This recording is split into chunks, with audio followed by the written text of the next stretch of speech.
Hi guys, welcome back to my YouTube channel. हम पढ़ रहे थे मेवाड़ में महाराणा कुंभा के बारे में, जिसमें हमने उनकी उपाधियों के बारे में पढ़ा और हमने ये देखा कि मेवाड़ में इनकी जानकारी हमें कहाँ कहाँ से मिलती है, हमने ये देखा था। उसके बाद हमने ये देखा कि महाराणा कुंभा ने अपने पिता के हथियारों से बदला लेना था, चाचा मेरा और महपा पवार से। तो उन्होंने रणमल और राघव देव सिसोदिया के नेतृत्व में सेना लगाई थी चाचा मेरा और महपा पवार के उनको पकड़ने के लिए, उनको हत्या करने के लिए उनकी, जिसमें चाचा और मेरा की हत्या हो जाती है और महपा पवार और चाचा का पुत्र एका ये भागकर चले जाते हैं मालवा और मालवा का राजा उन्हें शरण देता है। तो ये बात तो बनती है कि कुंभा जो है वो मालवा पर अब आक्रमण करेगा महपा पवार को लेने के लिए। तो अब हम देखते हैं कि मालवा पर कब आक्रमण करता है, उस युद्ध का क्या नाम आता है और उसका क्या रिजल्ट निकलता है। तो चलिए शुरू करते हैं।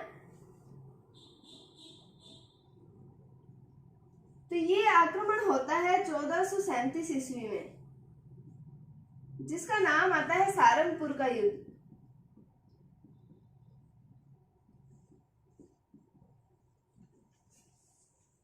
जिसमें मेवाड़ का तो है महाराणा कुंभा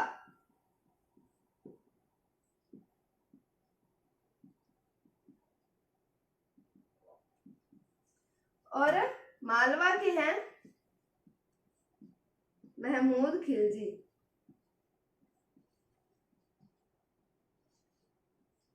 अब महाराणा कुंभा जो है ये महमूद खिलजी पर करते हैं आक्रमण, जिसमें महमूद खिलजी की हो जाती है हार और महाराणा कुंभा जीत जाते हैं। तो ये था मेवाड़ के हैं महाराणा कुंभा, मालवा के हैं महमूद खिलजी। जब महाराणा कुंभा महमूद खिलजी पर आक्रमण करते हैं तो इसमें महमूद खिलजी की हार हो जाती है और महाराणा कुंभा की जीत हो जाती है। और कुछ इतिहासकार ये कहते हैं कि महाराणा कुंभा की जीत के बाद ये महमूद खिलजी को बना के रखता है, बंदी बना के रखता है और उसके बाद में कुछ समय बाद महमूद खिलजी जो है वो क्षमा मांगता है, वो पश्चाताप करता है, तो वो उसको छोड़ देता है। और इसमें जब महाराणा कुंभा जीत जाता है और इस विजय की खुशी में वो चित्तौड़ में निर्माण करवाता है विजय स्तंभ का। तो ये बहुत इंपॉर्टेंट आता है विजय स्तंभ के बारे में, तो हम वो पढ़ते हैं।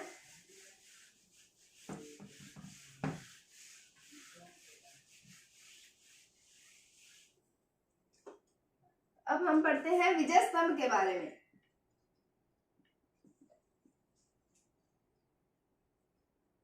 हमने ये कई बार 2-3 बार हमने पढ़ लिया पिछली वीडियोस के अंदर कि विजय स्तंभ की 9वीं मंजिल पर कीर्ति स्तंभ प्रशस्ति लगी हुई है। तो मतलब विजय स्तंभ की मंजिलें हैं 9।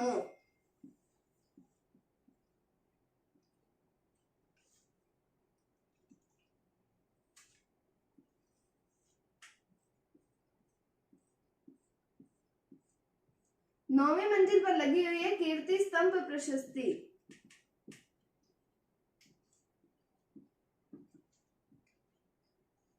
और कीर्ति स्तंभ प्रशस्ति के रचयिता आते हैं अत्रि व इनका पुत्र आता है महेश। और ये जो विजय स्तंभ है ये समर्पित है भगवान विष्णु को। भगवान विष्णु को समर्पित है, इसलिए इसे कहा जाता है विष्णु ध्वज। ये प्रश्न कई बार एग्जाम्स में पूछा गया है कि इसे क्या कहा जाता है, विष्णु ध्वज, और ये किसे समर्पित है, भगवान विष्णु को। और उसके बाद में आता है इसे कहा जाता है भारतीय मूर्ति कला का विश्वकोश।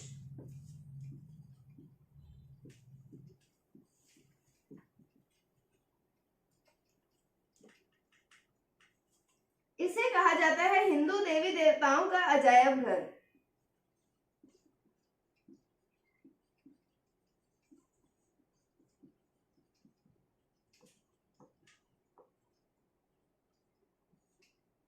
आपने देखा होगा कि राजस्थान पुलिस का और जो माध्यमिक शिक्षा बोर्ड है उनका लोगो लगा होता है, उस पर भी विजय स्तंभ अंकित है। तो मतलब राजस्थान पुलिस व माध्यमिक शिक्षा बोर्ड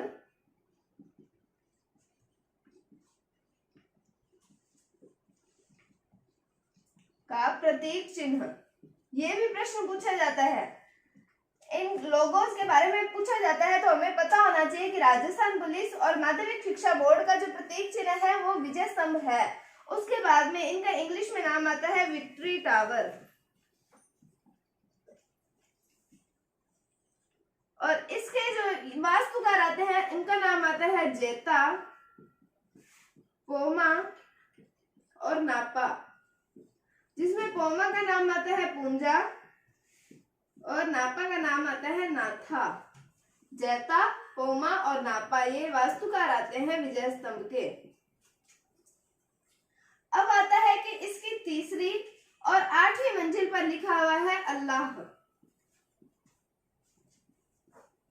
इसकी तीसरी और 8वीं मंजिल पर अल्लाह लिखा हुआ है। क्यों लिखा हुआ है कि अगर विदेशी आक्रमणकारी आक्रमण करते हैं और इसको तोड़ने की कोशिश करते हैं तो वो ये देखकर कि इस पर अल्लाह लिखा हुआ है इसे नहीं तोड़ेंगे, इसलिए तीसरी और 8वीं मंजिल पर लिखा हुआ है अल्लाह। इसकी ऊंचाई आती है 122 फीट।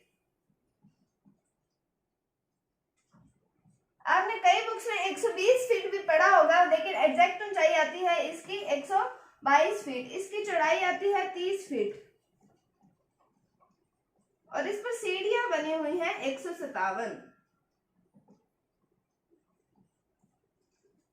तो हमने क्या देखा विजय स्तंभ के बारे में कि इसकी 9वीं मंजिल पर बनी हुई है कीर्ति स्तंभ प्रशस्ति, जिसका निर्माण करा है अत्रि व इसके पुत्र महेश ने। ये भगवान विष्णु को समर्पित है, इसलिए इसे विष्णु ध्वज भी कहा जाता है। ये मोस्ट इंपोर्टेंट क्वेश्चन बनता है इसमें। इसे भारतीय मूर्तिकला का विश्व कोश कहा जाता है, हिंदू देवी देवताओं का अजायब घर कहा जाता है। राजस्थान पुलिस व माध्यमिक शिक्षा बोर्ड का प्रतीक चिन्ह है विजय स्तंभ। ऊंचाई आती है इसकी 122 फीट, चौड़ाई आती है 30 फीट, सीढ़ी आती है इसमें 157। इसे इंग्लिश में विक्ट्री टावर कहा जाता है और इसके वास्तुकार आते हैं जेता, पोमा जिसका नाम आता है पूंजा और नापा जिसका नाम आता है नाथा। उसके बाद में हमने पढ़ा कि इसकी तीसरी और 8वीं मंजिल पर लिखा हुआ है अल्लाह।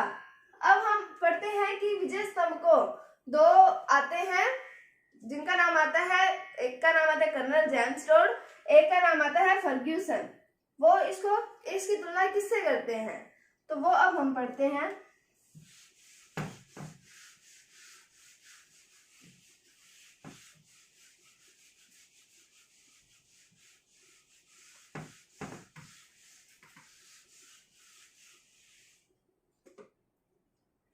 तो पहला आता है कर्नल जेम्स रोड।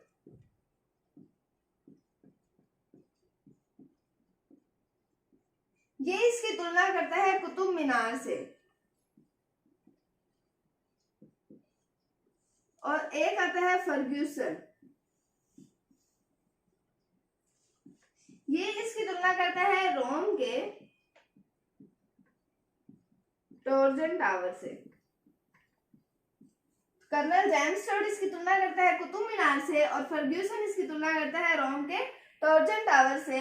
उसके बाद में इसके लिए विजय स्तंभ के लिए एक और महत्वपूर्ण बात आती है। कई बार एग्जाम्स में प्रश्न पूछा जाता है कि 15 अगस्त 1949 को इस पर 1 रुपए का डाक टिकट जारी हुआ था। 15 अगस्त 1949 को इस पर 1 रुपए का डाक टिकट जारी हुआ था और ये जो राजस्थान की पहली इमारत है जिस पर डाक टिकट जारी हुआ था। तो ये प्रश्न पूछा जाता है कि राजस्थान की प्रथम कौन सी इमारत है जिस पर डाक टिकट जारी किया गया था, तो वो आती है विजय स्तंभ। और कब किया गया था? 15 अगस्त 1949 को। और कितने रुपए का किया गया था? 1 रुपए का। तो ये था विजय स्तंभ के बारे में। अब हम बढ़ते हैं, चित्तौड़ में एक और इमारत आती है जिसका नाम आता है जैन कीर्ति स्तंभ। 7 मंजिला इमारत है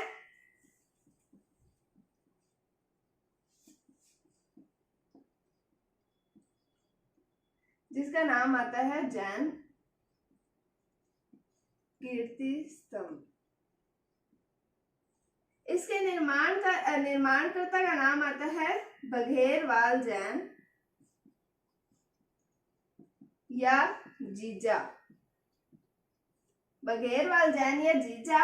और ये समर्पित है जैन धर्म के प्रथम तीर्थंकर आदिनाथ जी को। और इसके कारण इसका नाम पड़ा आदिनाथ स्मारक।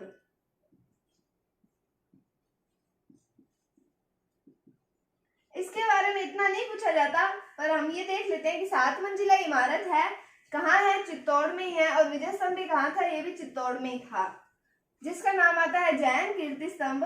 इसका निर्माण करवाया था बघेरवाल जैन, ये जिसका नाम आता है जीजा ने। उसके बाद में समर्पित है आदिनाथ जी को, और उसके कारण इसका नाम पड़ा आदिनाथ स्मारक। तो ये था विजय स्तंभ के बारे में और जैन कीर्ति स्तंभ के बारे में, जो महाराणा कुंभा के काल में निर्मित हुए थे और चित्तौड़ में इनका निर्माण किया गया था। तो अगर आपको कोई भी डाउट है तो आप कमेंट सेक्शन में पूछ सकते हैं। तब तक के लिए अगर आपको वीडियो थोड़ी सी भी अच्छी लगी है तो इसे लाइक कीजिए, शेयर कीजिए और चैनल को सब्सक्राइब जरूर कीजिए। Thank you, thanks for watching, bye bye.